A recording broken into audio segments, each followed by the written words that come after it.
In this video, I unveil the first grand piano offered in my downtown Greensboro showroom. It's a 1979 Baldwin R with a few tweaks to distinguish it from its original version. You're going to want to hear this piano, so stay tuned. I'm Ben Blozan, and this is Inside Pianos.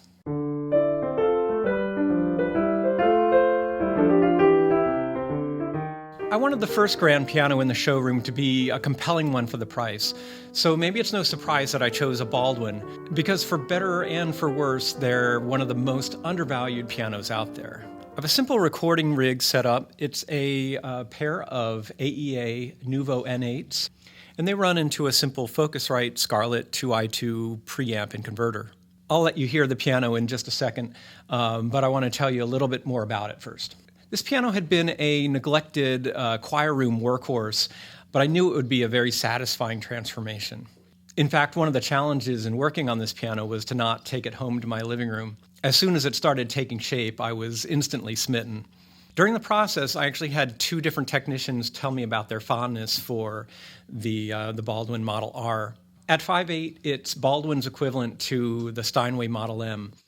And speaking of Steinway, I've often rooted for Baldwin as a sort of underdog to Steinway. So it sort of saddens me that, at least in my view, Baldwin didn't use hammers that were up to par with the rest of their creations. Here you had a truly state-of-the-art, hand-built piano with some really effective innovations, most particularly the AccuJust hitch pins.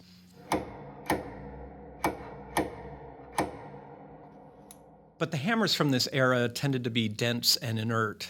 Redoing this Model R gave me the opportunity to install truly special hammers in hopes of conveying the full beauty that's built into this piano.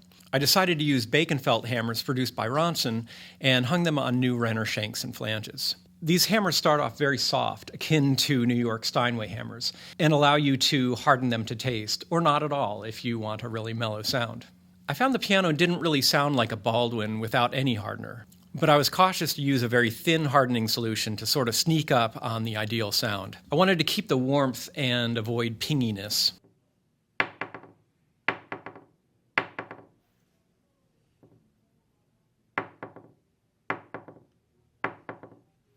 Interestingly, in using a softer hammer, I was sort of returning to an approach that Baldwin had in their earlier pianos. We're talking, 1960s and earlier. So in this piece, I sort of have a melding of an older approach in terms of the hammer with the more modern advances in the belly of the piano that's inherent to Baldwin's later era. Exchanging the worn-out original hammers for some of the best hammers that I know was perhaps the most impactful thing that I did to this instrument. But I made some other improvements and slight modifications. This piano received a complete restringing. This allowed me to install new A-graphs and reshape the capo bar, removing grooves and sharpening up the string termini. It also allowed me to use the best strings that I could source. For the bass section, I used Heller bass strings made in Germany. I love how they chisel the fronts and use a special technique called whipping to anchor the winding on the thinner strings. And for the plain wire section, I employed what's known as a hybrid scale. That is, the lowest section is strung with softer wire, which, being closer to its breaking point, is more excitable. I've noticed that this brings out the middle frequency of each note in this section. Then the upper section is strung with modern type wire. I returned to the German theme and used Roslow. New damper felt plus a lot of love brought this piano the rest of the way, and now I'll let you hear it. I have some music from Rachmaninoff and Schubert to take it through its paces.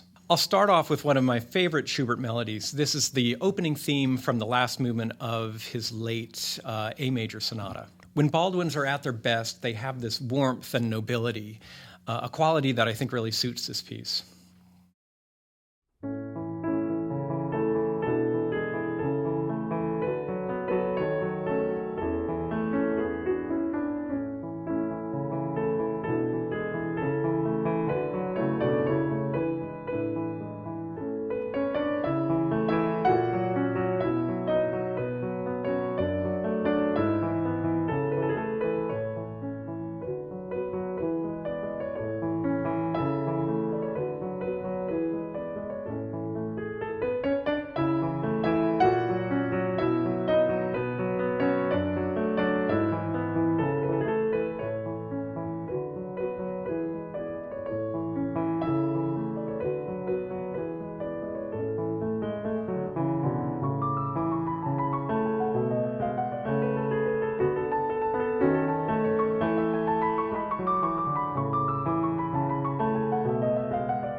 A little later in the movement, Schubert introduces a secondary theme, which he puts through all these different tonalities, as in typical fashion, exploring different emotional shadings. I chose this passage as a way to illustrate the palette we're working with in this piano.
Finally, I'll leave you with Rachmaninoff's Prelude in G-sharp minor, Opus 32, which I learned just out of sheer lust. The way it arrests the listener at the beginning and then takes us on this satisfyingly mysterious journey it was just too much to resist.